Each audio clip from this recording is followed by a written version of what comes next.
25শে August 2017। ভাবুন, মাত্র কয়েকটা সপ্তাহের মধ্যে 7.5 লাখ মানুষ তাদের দেশ ছেড়ে পালাচ্ছে।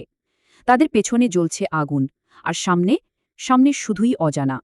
এটা ছিল এক দেশত্যাগ, ইতিহাসের পাতায় লেখা অন্যতম ভয়ঙ্কর এক গণপলায়ন। তারিখটা ছিল 25শে আগস্ট 2017। সেদিন থেকে 7.5 লাখেরও বেশি মানুষ পালাতে শুরু করে, ঘরবাড়ি, সহায় সম্বল সবকিছু পেছনে ফেলে। উদ্দেশ্য শুধু একটাই, কোনোভাবে জীবনটা বাঁচানো। আর এই পালানোটা ছিল অবিশ্বাস্য রকমের দ্রুত। আসলে আধুনিক ইতিহাসে এত অল্প সময়ে এত বিশাল সংখ্যক মানুষের বাস্তুচ্যুত হওয়ার ঘটনা প্রায় নেই বললেই চলে। মাত্র কয়েকটা সপ্তাহে একটা গোটা জনগোষ্ঠী তাদের ভিটে মাটি থেকে উচ্ছেদ হয়ে গেল। এবার এই সংখ্যাটা দেখে বোঝার চেষ্টা করুন। আজ বাংলাদেশে মোট রোহিঙ্গা শরণার্থীর সংখ্যা প্রায় এই রকমই। আগের এবং পরের সব ঢেউ মিলিয়ে এখন 10 লাখেরও বেশি মানুষ শরণার্থী। কিন্তু আসল প্রশ্নটা হলো, কেন এতগুলো মানুষ এভাবে নিজেদের জীবন হাতে নিয়ে পালাচ্ছিল? কি এমন ঘটেছিল যার জন্য তারা সবকিছু ছেড়ে আসতে বাধ্য হল? মিয়ানমারের সেনাবাহিনী কিন্তু এই ঘটনার একটা বেশ নিরীহ শোনায় এমন নাম দিয়েছিল। তারা এটাকে বলেছিল ক্লিয়ারেন্স অপারেশন।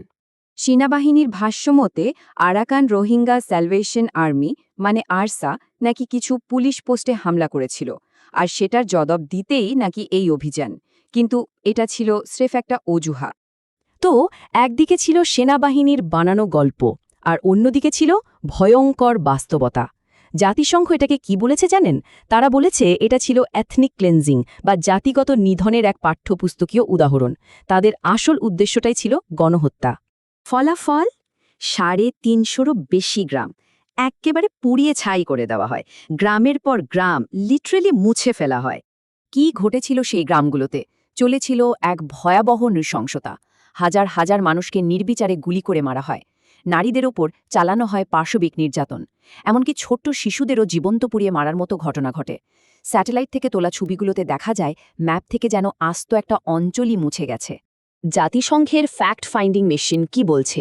তারা বলছে তথাকথিত নিরাপত্তা হুমকির জবাবে এই অভিযান চালানো হয়নি, বরং আসল হুমকির তুলনায় এই সামরিক অভিযান ছিল অনেক অনেক বেশি ভয়াবহ।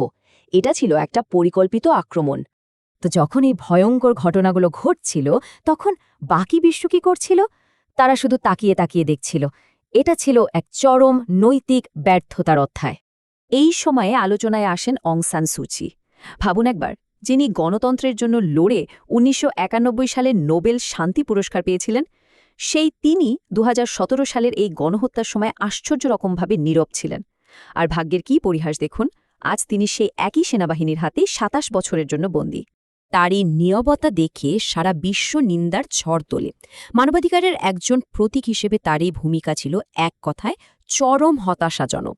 কিন্তু প্রশ্নটা হলো, যদি একজন নোবেল শান্তি পুরস্কার বিজয়ী চুপ করে থাকেন, তাহলে আর কে কথা বলবে? ন্যায় বিচারটা আসবে কোত্থেকে? এরপর আসে চূড়ান্ত আঘাত। ন্যায় বিচারের পথটা বন্ধ করে দেওয়া হয় একেবারে সর্বোচ্চ পর্যায় থেকে, একটা রাজনৈতিক বাধার মাধ্যমে।